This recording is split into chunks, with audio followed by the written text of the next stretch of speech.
Master 12 point. Today we are going to discuss chapter circles of class 10th CBSE exercise 10.1.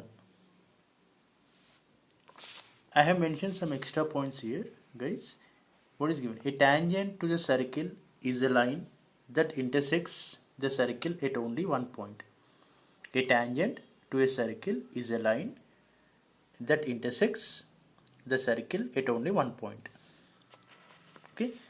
Next one. The tangent to a circle is a special case of the secant when the two endpoints of its corresponding chord coincides. Okay.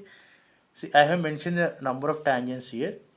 So if you keep on drawing the tangents, at some point it meets at 2 points. That line meets at 2 points. That indicates the secant, not a tangent. Okay. I hope you understand these 2 points. We'll discuss other 2 points in the next video. Thank you for watching.